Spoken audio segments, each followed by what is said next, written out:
नमस्कार। कन्या राशि पर चर्चा करेंगे। ये एक विशेष राशि इस समय ब्रह्मांड में बनी हुई है। कई प्रकार के बदलाव इस महीने और नवंबर से सन 2025 तक भी कुछ ग्रहों के प्रभाव कन्या राशि पर देखने को मिलेंगे। साथ ही साथ मैं आप सभी बुद्धिमान लोगों को जो ज्योतिष के बहुत अच्छे प्रारंभिक शिक्षा जिनको प्राप्त हुई है और ज्योतिष की बेसिक नॉलेज रखते हैं, देवताओं की विद्या है ये, और जिनको इसका ऐसी गुड़ विद्या का ज्ञान होगा वो नेचुरल एक सामान्य प्राणी नहीं, एक्स्ट्रा ऑर्डिनरी पर्सनैलिटी होंगे। मैं अपने सभी छात्र, बुद्धिमान, जवान, किसान, पुलिस विभाग से संबंधित तथा टेक्नोक्रेट्स, ब्यूरोक्रेट्स एवं प्रोफेसर एवं डॉक्टर सभी भाइयों से निवेदन करूंगा कि वो इस वीडियो की विशेषता को समझें। कुछ लोग अज्ञानी ऐसे भी हैं, कुछ लोग ये कमेंट करते हैं कि आप कड़वी बात क्यों बताते हो। कुछ लोग ये भी कहते हैं कि आप सिर्फ पॉजिटिव बात करते हो।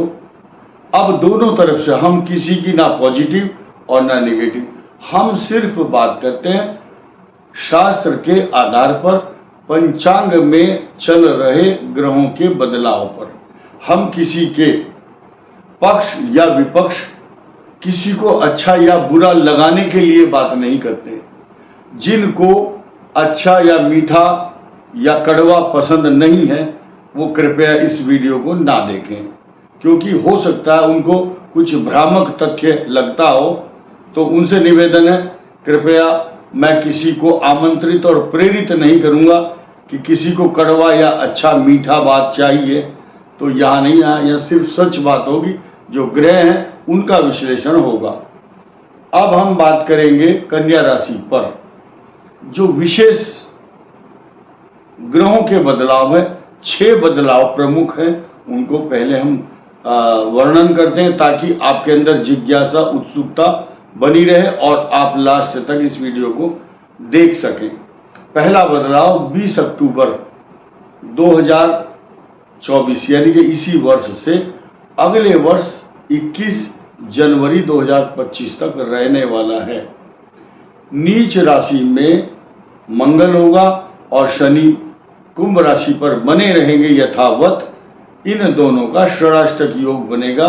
यह एक अखिल ब्रह्मांड की बहुत बड़ी विशेष घटना इसलिए होगी क्योंकि इतने दिन तक एक ही राशि पर मंगल नहीं ठहरता और इसके ठहरने के बहुत सारे साइड इफेक्ट भी होंगे। कुछ लोग अलग अलग हेडिंग के साथ कि तांडव होगा, कोई बोलेगा आग आने वाली है, कोई बोलेगा तूफान आ जाएगा।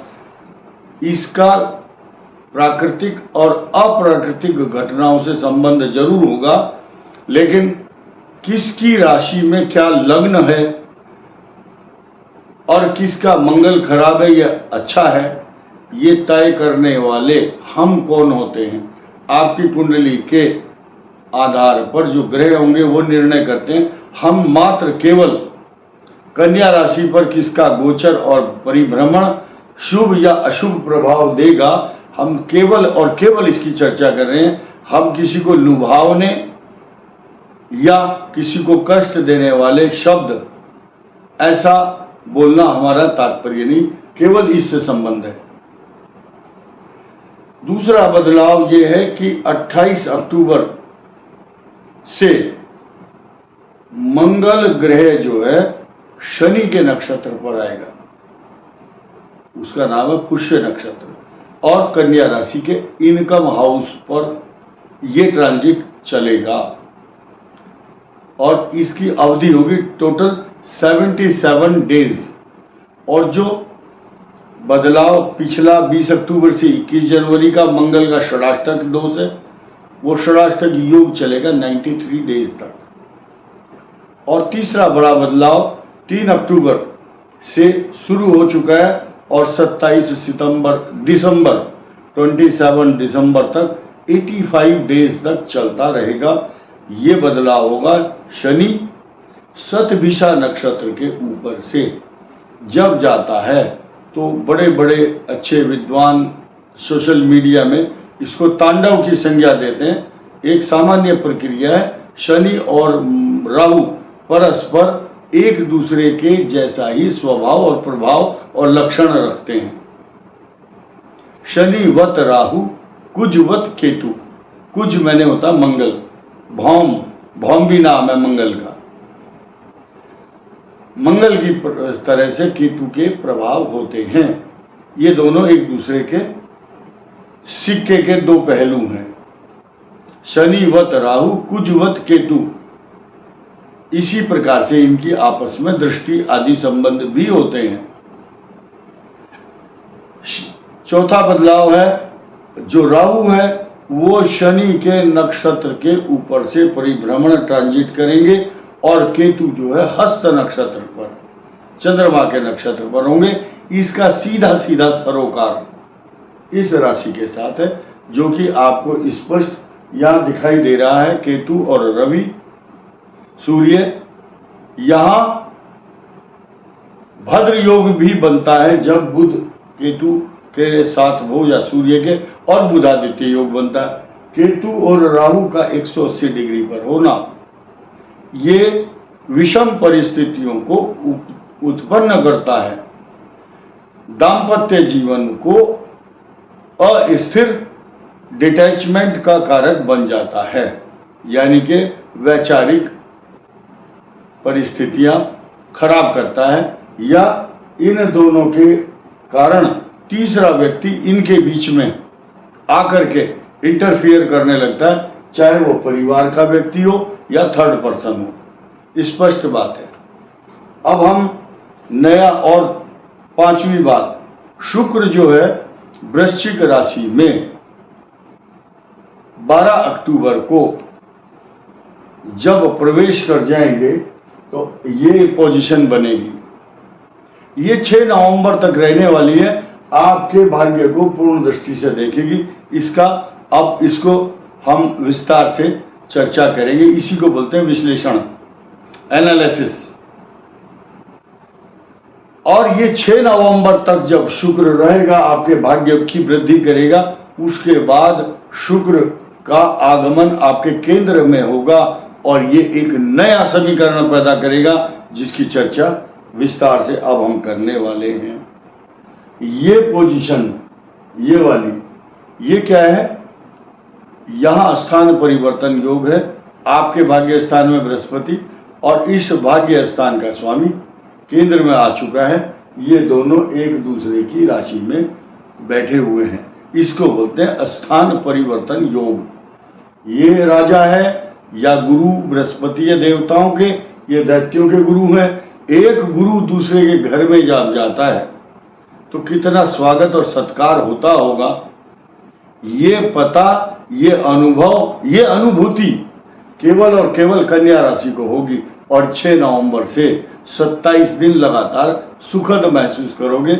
इसका लाभ, इसका आंतरिक सुख, अंतर मन से अंतर्मुख होकर आप सुख प्राप्त करेंगे।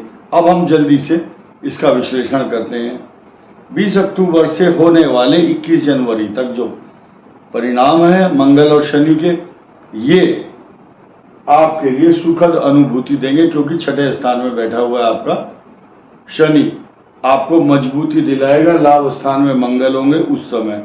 आज की तारीख में जो मंगल चल रहा है ये आपके पराक्रम को बढ़ा रहा है, आपकी संतान के लिए कष्टकारक है। बुद्धि खराब या आपको गुस्सा, संतान के प्रति कष्ट। इसके अलावा अगला साइड इफेक्ट क्या है? मंगल के नक्षत्र पर जब ये यहां पर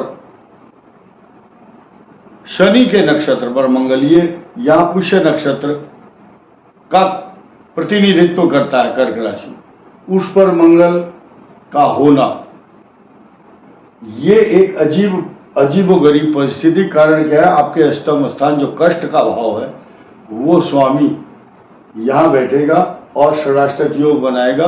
हड्डी से संबंधित रोग उत्पन्न करता है, या कमर के दर्द, स्पॉन्डोलाइटिस, सर्वाइकल स्पाइन से जुड़ी हुई समस्याएं या एलर्जी। अब आगे बढ़ते हैं। 3 अक्टूबर से जो 85 दिन वाली बात मैंने कही थी, वो शनि आपके पराक्रम को बढ़ाने वाला जरूर है, शत्रुओं का नाश करता है, आपकी संतान की भी तरक्की करता है। संतान को जो ग्रह कष्ट देता है वो अलग है, लेकिन संतान की उन्नति के लिए कई मार्ग खुले हुए हैं। इस बृहस्पति की दृष्टि यहाँ है, इसका स्वामी स्वग्रही है। 20 अक्टूबर के बाद जब मंगल की दृष्टि होगी तब बहुत बड़ी चिंता का कारण नहीं है, क्योंकि जो बृहस्पति से दृष्ट होता है वही सुरक्षित रहता है एक दूसरे मायनों में, यानी कि वही बच रहा है जो बृहस्पति को जच रहा है। अब राहु का शनि के ऊपर से परिभ्रमण, वो सप्तम भाव में है। दाम्पत्य जीवन के लिए व्यर्थ की परेशानियां, व्यर्थ के शक ये शक है, ये शंकाएं हैं, निर्मूल आशंकाएं हैं। कई बार आपको लगेगा मेरे घर में कोई आया है, अभी छाया है वो, या वहम है, या संदेह है, या शक है। और शक का इलाज लुकमान हकीम के पास भी नहीं था। कई बार ये जीवन साथी के प्रति उत्पन्न होने वाले संदेह का प्रतीक भी बनता है। हम बहुत लंबा खुलासा नहीं करना चाहेंगे। आपके भाग्य को परिलक्षित करता है बृहस्पति, और शुक्र यहाँ पर दृष्टि डालता है। एक और जो विशेषण मैंने बताया, जिसके बारे में कहा था कि लंबी चर्चा होगी, लेकिन उसको लंबी चर्चा मत समझो, शॉर्टकट में ये समझिए कितना पॉजिटिव फल होगा। यानी कि शुक्र आपके केंद्र में और भाग्य स्थान में बृहस्पति, ये यहाँ का राजा बन गया, ये यहाँ का, लेकिन स्वामी दोनों एक दूसरे के घर के हैं। तो यहाँ एक दृष्टांत देना चाहूंगा। सिकंदर ने जब विजय प्राप्त की राजा पोरस के ऊपर, तो उसको बंदी बनाया, तो पूछा, बोलो तुम्हारे साथ क्या सलूक किया जाए, मार दिया जाए या छोड़ दिया जाए? पोरस ने कहा, जैसा एक राजा दूसरे के साथ व्यवहार करता है आप भी वैसे ही कीजिए। इस बात से प्रसन्न होकर के सिकंदर ने उसको जेल से मुक्त कर दिया। इतिहास में ये हिस्ट्री का सब्जेक्ट है। ठीक इसी प्रकार ये बृहस्पति शुक्र के घर में आया है और शुक्र बृहस्पति के घर में आया, दोनों एक दूसरे के गुरु हैं। स्थान परिवर्तन हो गए, दोनों अलंकृत होंगे, दोनों सम्मानित होंगे। और ये जब होगा जब एक दूसरे के घर में 6 नवंबर से 27 दिन गिन लो और लिख लो, आपको अलंकृत कर रहे हैं। केंद्र में शुक्र, भाग्य स्थान में गुरु, कन्या राशि से भाग्यशाली कौन होगा फिर? लेकिन जहाँ कड़वी बात है वो भी अच्छी सुननी चाहिए, अच्छी होगी तो भी सुननी चाहिए। और कड़वी दवाई भी हमेशा लाभदायक होती है। निंदक नियरे राखिए आंगन कुटी छवाए। और लास्ट में मैं शुभ कामनाओं के साथ, क्योंकि विजयादशमी का पर्व आपके लिए शुभ हो, उन्नतिदायक हो, और उस दिन अगर आप जो भी कार्य करते हैं, स्वयं सिद्ध मुहूर्त है वो 12 तारीख को, 9वीं भी और 10वीं भी। कन्या लग्न और कन्या राशि वालों के लिए कन्या पूजन अगर उस दिन होगा तो उसको कहा गया है नवमम सिद्धिदात्री च, 9वीं को सिद्धि प्रदान करने वाली पूजा। अगर कन्या पूजन करते हैं तो आपकी सभी मनोकामनाएं पूर्ण होंगी। दुर्गा जी का नाम लेकर के कोई भी कार्य करोगे सिद्ध होगा। इस वीडियो में इतना ही। धन्यवाद, नमस्कार।